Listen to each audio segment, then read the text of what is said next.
మీ business ఏదైనా మీ ఊర్లో promotion చేయాలంటే అది సుమన్ టీవీతోనే సాధ్యం. ఇప్పుడే సంప్రదించండి. టెన్షన్ పడకు, వస్తాగా నన్ను మాట్లాడిండు. 2-3 నిమిషాలకి ఇట్లా అక్క పెళ్లి చేయారు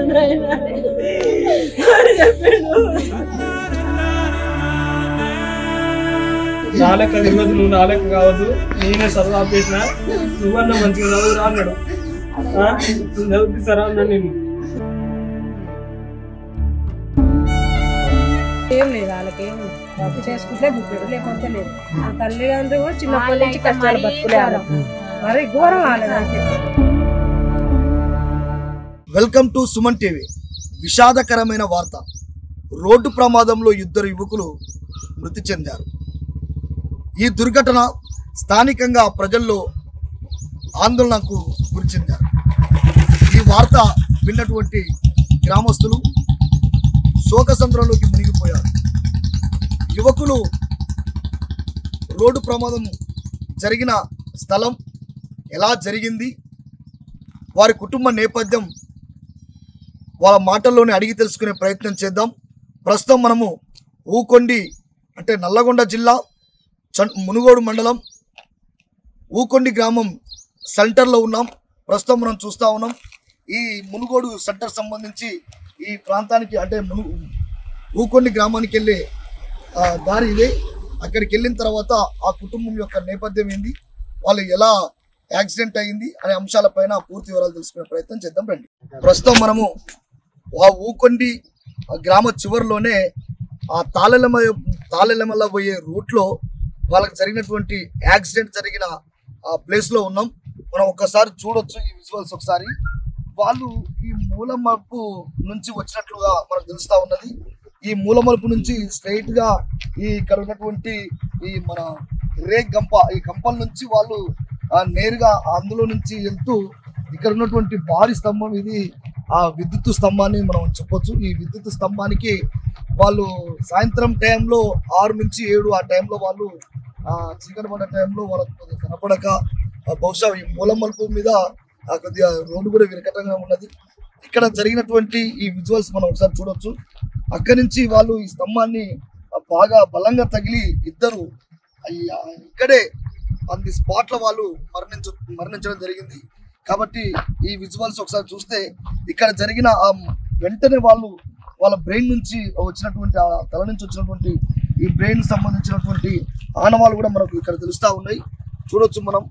వాళ్ళు స్పాట్ డెత్ అయ్యారు. వాళ్ళు అక్కడ స్తంభాన్ని గుద్దుకొని వాళ్ళు ఆ బైక్ చూడండి ఒకసారి మనకు కనపడతా ఉన్నది. ఆ బైక్ వచ్చేసి అపాచ్ బైక్. అది ఆ బైక్ అక్కడి నుంచి నేరుగా వాళ్ళు ఇక్కడికి ఈ పొదల్లోకి వచ్చేసి ఇక్కడ పడిపోయినారు. ఇక్కడ వాళ్ళు పడ్డ వెంటనే తమ ప్రాణాలను వెంటనే వాళ్ళు కోల్పోవడం కూడా జరిగింది. ఈ పొజిషన్ ఇదంతా చూస్తూ ఉంటే నిజంగా కూడా సుమన్ టీవీగా మేము చాలా బాధపడతా ఉన్నాం. ఈ వార్తని కవర్ చేయాలంటే కూడా చాలా దుఃఖం అనిపిస్తుంది. ఎందుకంటే ఆ కుటుంబం అంతా వాళ్ళు ఇక్కడ ఉన్నటువంటి ఆ ఊకొండి గ్రామం అంతా శోకసంద్రంలో మునిగిపోయారు. 2 యువకులు స్పాట్గా చనిపోవడం అంటే ఆ గ్రామానికి ఆ తీరని లోటు అది. ఎందుకంటే ఎదుగుతున్న తరం యువతరం యువకులుగా ఉన్నటువంటి పిల్లలు వాళ్ళు బహుశా వాళ్ళు 25 నుంచి 20-25 వయసు మధ్యలోనే వాళ్ళు ఉన్నట్లుగా మనకు స్థానికులు చెప్తా ఉన్నారు. ఈ వాతావరణం అంతా చూస్తుంటే ఇలాంటి దుస్థితి, ఇలాంటి ఘోరమైనటువంటి ఇలాంటి ప్రమాదాలు ఎక్కడ జరగకుండా ఉండాలి. ఇలాంటి ప్రమాదాలకు యువకులు కూడా అప్రమత్తంగా ఉండాలి. ఇలా ఉండాలని చెప్పేసి కూడా మేము కోరుతా ఉన్నాం. అదేవిధంగా ఇక్కడ ఈ యాక్సిడెంట్ జరిగినటువంటి ఆ ప్లేస్లోనే ఇక్కడ ఈ గ్రామస్తుడు గ్రామ పెద్ద మనిషి కూడా ఇక్కడ ఉన్నాడు. ఒక్కసారి తన మాటలు అడిగి తెలుసుకుందాం. అసలు ఈ యాక్సిడెంట్ ఎలా జరిగింది ఏంటనేది తనకున్నటువంటి సమాచారం మేరకు మనం తెలుసుకునే ప్రయత్నం చేద్దాం. చెప్పండి సార్, ఇది యాక్సిడెంట్ ఏ టైంలో జరిగింది? సాయంత్రం 6 గంటలకు జరిగింది. ఓకే. అంటే ఆ జరుగుతున్న టైంలో మీరు ఏమైనా చూసారా? మీరు వేరే ఫంక్షన్ పోయి ఇక్కడ. Okay okay. అంటే ఊళ్ళో ఈ పిల్లలు ఎలా ఉండేవాళ్ళు?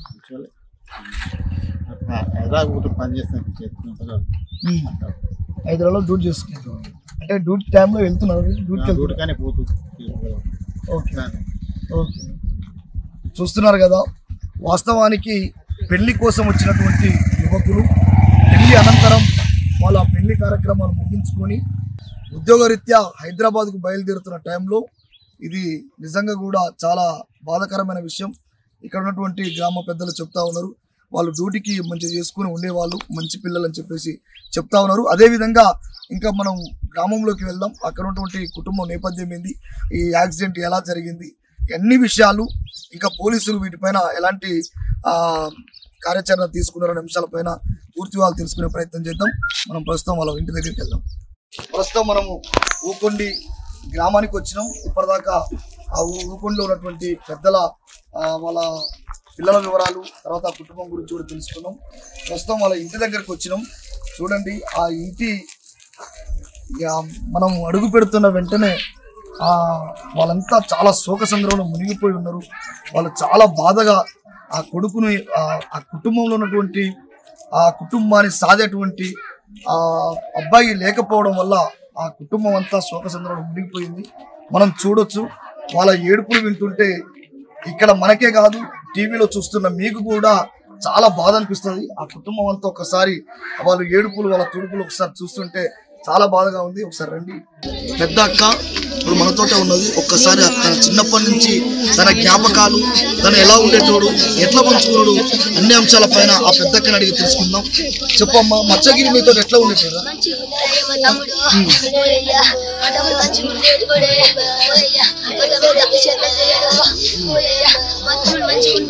నేను చివరిగా నీతో ఏమైనా మాట్లాడినా? ఫోన్ లో మాట్లాడా?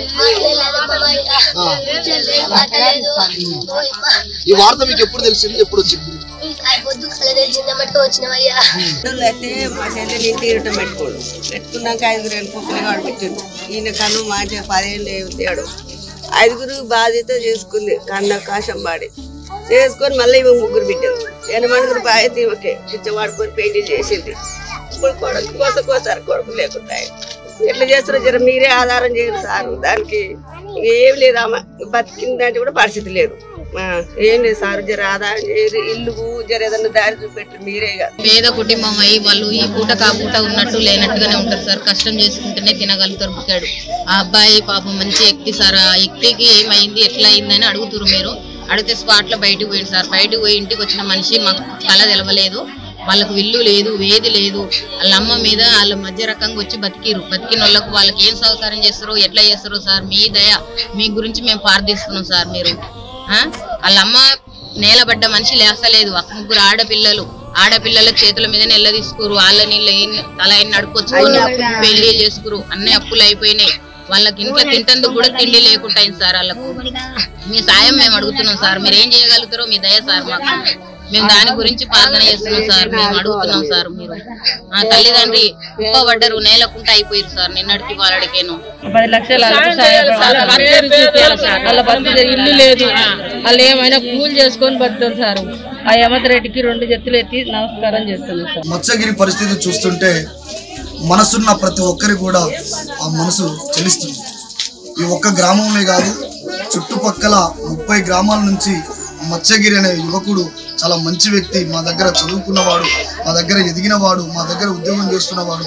చిన్నప్పటి నుంచి వాళ్ళు చేసుకున్నటువంటి సంఘబంధం కావచ్చు, మహిళా సంఘం కావచ్చు, దానికి ఆర్థికంగా డబ్బులు ఏదైనా అప్పు తెచ్చినా సప్పు తెచ్చినా ఆ కుటుంబానికి పెద్ద దిక్కుగా చిన్నతనం నుండే ఆ అక్కల పెళ్లిళ్ళు దగ్గరుండి చేసే విధంలో అన్ని విధాలుగా తన తండ్రికి చేదోడు వాదోడుగా ఉంటూ ఆ కుటుంబానికి బాసటగా భరోసాగా నిలుస్తున్నటువంటి మత్స్యగిరి ఇల్లుని చూద్దాం ఒక్కసారి. ప్రస్తుతం మనం వాళ్ళ ఇంట్లోనే ఉందాం, రండి. వాళ్ళు చాలా పూరి ఇల్లు. ఇక్కడ చూస్తే కట్టెలతో కట్టినటువంటి వెనకటి ఆ పెంకుటిల్లు కనపడతా ఉన్నది. వాళ్ళ అమ్మాయి, వాళ్ళ బాబు ఫోటోలు చూపిస్తా ఉన్నారు. ఈ అదేవిధంగా తను చదువుకున్నటువంటి 10th క్లాస్కు సంబంధించినటువంటి మెమో ఇది. తను నిజంగా కూడా చదువుకున్నప్పటి నుంచి ఇప్పటి వరకు కొంత ఉద్యోగం రీత్యా కోళ్ళ ఫారంలో అక్కడ ఇక్కడ ఉద్యోగాలు చేస్తూ సంపాదించుకున్నటువంటి డబ్బుని ఆ ఎదిగిన వయసులోనే ఆ కుటుంబానికి బాసకట్టగా నిలబడుతున్నటువంటి ఈ తమ్ముని యొక్క చూడండి ఎంత బీద కుటుంబము. అదేవిధంగా ఒకసారి ఇంట్లో ఏమీ లేని పరిస్థితిలో ఇక్కడే వాళ్ళు తను మత్స్యగిరి ఇక్కడ నిద్రపోయేటోడు, ఇక్కడ ఉండి ఇక్కడే చదువుకొని ఆ 10th 10వ తరగతి ఇక్కడే చదువుకున్నటువంటి వ్యక్తి. తను ఇక్కడే పడుకునేది. అదేవిధంగా ఆ కుటుంబం అంతా చాలా నిజంగా చెప్పాలంటే చోట సందర్భం. ఈ కుటుంబం, ఈ ఇల్లు మత్స్యగిరి, ఇక్కడ ఉన్నటువంటి కిచెన్ రూమ్, ఇక్కడ చిన్న టీవీ కనపడతా ఉన్నది ఇంట్లో. అదేవిధంగా ఇక్కడ ఉన్నటువంటి ఆ ఫ్యామిలీకి సంబంధించిన ఫోటోలు, ఆ మత్స్యగిరికి సంబంధించినటువంటి అలా ఫోటోలు కనపడతా ఉన్నాయి. ఈ వాచ్ చూడొచ్చు, మత్స్యగిరి సంబంధించినటువంటి పెట్టుకున్నటువంటి వాచ్ ఇక్కడ కనపడతా ఉన్నాయి మనకు. ఇది పరిస్థితి ప్రస్తుతం. వాళ్ళ కుటుంబం అయితే చాలా ఘోరంగా ఉన్నది. చిన్న పెంకుటిల్లు, ఈ ఇంట్లో మాత్రం ఏమీ లేవు. చిన్న మూటలతోటి ఈ మెత్తలు ఇవి కనపడతా ఉన్నాయి. పేద కుటుంబం అంటే నిరుపేద కుటుంబం. ఈ కుటుంబంలో ఎలాంటి అండ ఆధారం లేనటువంటి కుటుంబం. ఇది మనం చూడొచ్చు. చిన్న పెంకుటిల్లులో వీళ్ళు జీవిస్తున్న జీవన విధానం మనం చూడొచ్చు. ఇక్కడ మరణించినటువంటి ఆ అక్కతోటి చివరిసారిగా చివరి మాటలు, ఆ చివరి క్షణాల్లో తన అక్కతో పంచుకున్నటువంటి మాటలు ఉన్నాయి. ఆ అక్క మాటల్లోనే మనం అడిగి తెలుసుకునే ప్రయత్నం చేద్దాం. చెప్పమ్మా, చివరిగా నీకు ఏం మాట్లాడింది? తమ్ముడు హైదరాబాద్ పోయిండానన్నది. పోలేదని చెప్పిన. ఫోన్ చెయ్యమంటే నేను ఫోన్ చేసిన. ఫోన్ చేస్తే ఏడున్నవరా అంటే ఇక్కడ బయట ఉన్నా, నీకు ఎందుకని అన్నాడు. ఎప్పుడు బయటనే ఉంటావు అని, ఏడున్నావో చెప్పురా. ఈ ఇంటికి వస్తే ఇంటికాడ ఏం పట్టించుకోవా, ఇంట్లో మనుషుల గురించి ఏం తెలుసుకోవా, నీ ఉంటే హైదరాబాద్ లో ఉంటే దోస్తుల కానేనా అని మాట్లాడినా. నేను వస్తా కానీ ఉండు, ఎన్నో ఉన్నా కానీ అని చెప్పి కసిరిచ్చినట్టు మాట్లాడిండు. టెన్షన్ పడకు, నేను వస్తా కానీ అని మాట్లాడిండు. 2-3 నిమిషాలకే ఇట్లా అయ్యింది. ఇంటికి వస్తాడు అనుకున్నా కానీ అటు పోతాడు అనుకోలే. ఇట్లా వస్తా అని చెప్తాడు ఎప్పుడైనా. ఆడొచ్చినాక నేను నిద్రపోకుండానే ఉంటా, ఇప్పుడు కాకుండా ఎప్పుడైనా. వస్తా అని చెప్పింది. అటు పోయి అంటే అయినా తమ్ముడికి దెబ్బలు కలిగినేమనుకున్నా. ఎవరైనా తీసుకొని పక్క కూర్చోబెట్టి అనుకున్నా. అటు చూడ రాకుంటున్నాడు. ఇంతమందికి బండి తోలుతూ ఇట్లా అయితే అని చెప్పి బండి కూడా కొనలేదు. నా పెళ్లి కోసమే నా తమ్ముడు కష్టపడ్డాడు. చిట్టి వేసిండు, చిట్టి పైసలేసి నా పెళ్లి చేస్తా, పండుగ చేస్తా అక్క. నేను టెన్షన్ పడకు ధైర్యం చెప్పింది. నా ధైర్యం మా తమ్ముడు లేకుండా పోయిండు. ఎందుకు పోయిండు, ఎవరి కోసం పోయిండు, ఎందుకు నా దోస్తుగాడు ఆడు కూడా నా తమ్ముడే. దానికి ఎక్కడ బండి ఆ తమ్ముడు కూడా అటెండ్ అయ్యిండు. ఆయనకి బాధలు ఉన్నాయి, ఈయనకి బాధలు ఉన్నాయి. ఏడికి పోతుర్రో తెలియదు, నాకు చెప్పలేదు. ఎన్నో బయట ఉంటుంది ఎప్పుడు. ఆ నెమ్మటి ఉంటుండగా, ఆ నెమ్మటి ఉంటే నాకు ఏం కాదులే అన్నట్టు ఉంటుంది. ఆ తమ్ముడు కూడా మాట్లాడిండు. ఉన్నాడుగా తమ్ముడు ఎమ్మటి, ఏం కాదులే అది తీసుకొస్తాడు అనుకున్నా. ఇది ఇట్లా అయిపోయింది. అది పోయినాక కూడా నీయలేదు. అది పోయినాక కంప చెట్లలో రుద్దారు. తలకాయ రక్తం దమ్మని కంటుకుంటుంది. మంచిగా చదువుకోవాలిరా, నా లెక్క తిరగొద్దు, నువ్వు నా లెక్క కావద్దు. నేనే చదువు ఆపేసిన, నువ్వన్నా మంచిగా చదువురా అన్నాడు. నేను చదివిస్తారా అన్నాడు. నిన్ను చదివిస్తారా అన్నాడు. పొద్దుగాల నాతో మంచిగా మాట్లాడింది. నిన్న పొద్దుగాల వచ్చిండు. నిన్న పొద్దుగాల మాట్లాడింది. ఏం చేస్తావురా నెక్స్ట్ అది అని అడిగిండు. ఇక బయటికి వెళ్ళిండు. ఇక ఇంటికి రాలే. ఇక నాన్న హైదరాబాద్ పోతాను అన్నాడు. నాన్న హైదరాబాద్ పోతుందిగా, హైదరాబాద్ పోతున్నావుగా నాన్న అన్న ఫోన్ చేసిన. నేనే ఫోన్ చేస్తే నేను సాయంత్రం పోతాను కానీ మీకు నాన్న తోలుతా పోరా చిట్టాల దాకా అని అన్నాడు. నేను నీడు అట్నే తోలేస్తా అంటే సరేలే అన్నాడు. అదే లాస్ట్ గా నాతో మాట్లాడు. బాయ్ దగ్గరికి వెళ్ళి ఇంటికి వచ్చేసరికి ఇక మేము ఇక్కడ కూర్చున్నాం. ఇక కూర్చుంటే ఇక ఆయనకి వచ్చి చెప్పింది, కింద పడ్డారు అంటే ఇట్లా బండి మించి అంటే కింద పడ్డరేమో అని అనుకున్నాను. నేను ఏముంది కింద పడ్డారు ఆడ పోయి చూసేసరికి అన్నం లాభం, అన్నం లేరు అని ఇక కంపల్సరీలో పడు. ఇక ఇద్దరు ఎట్లా ఉండేటోడు? కొడుకు పని చేసుకునేటోడు, పని చేసుకుంటూ హైదరాబాద్లో ఉన్నాడు. నాయన నీకు 4 లక్షలు పంపిస్తా, అక్క పెళ్లి చేయారు నాయన చెప్పాడు. పైసలు వేసుకోనాక నాయన పోతా నాయన హైదరాబాద్ పోదాం కొడుకంటే మధ్యాహ్నం వస్తున్నాయన అన్నాడు. అందులో మీద సరిపోయింది. నిజంగా కూడా ఇంట్లో ఉన్నటువంటి ఎదిగిన కొడుకు పెళ్లి చేసి బాధ్యతగా ఒప్పచెప్పాల్సిన టైంలో తను పెళ్లికి దూరం అయ్యి మరణించడం మా కుటుంబానికి ఎంత ఎంత శోధన మిగిలిందో మనం చెప్పలేము. అదేవిధంగా అటువంటి ఆ తల్లిని కూడా ఒకసారి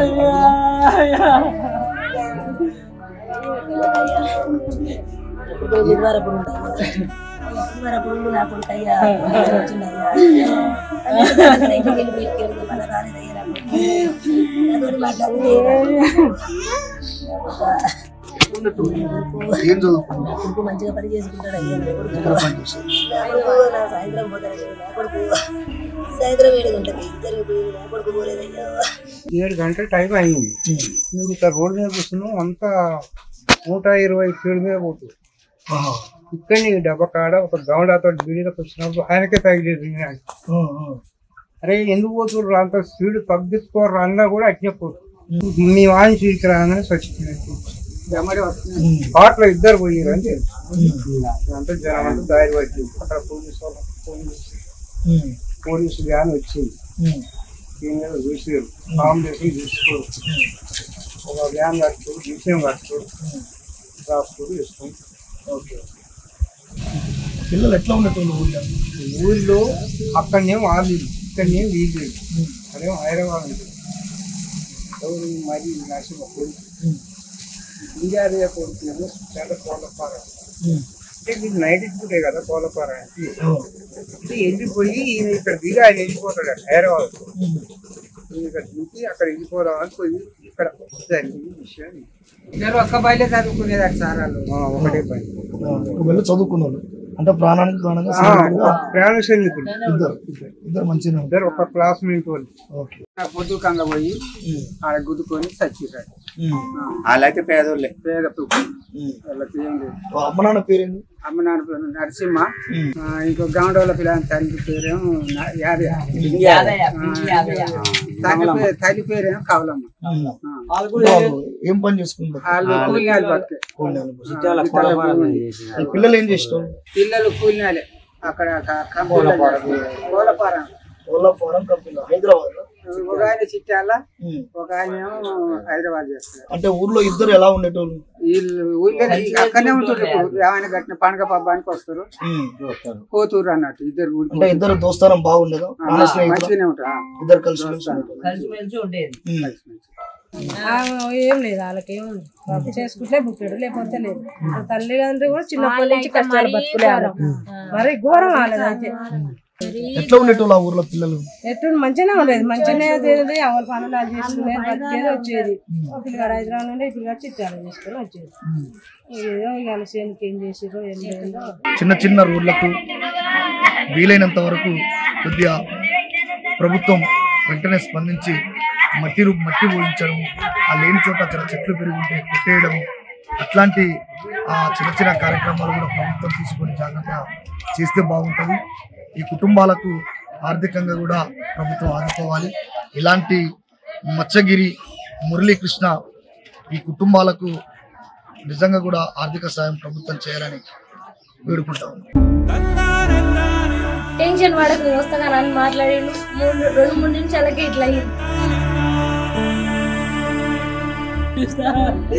అక్క పెళ్లి చేయాలి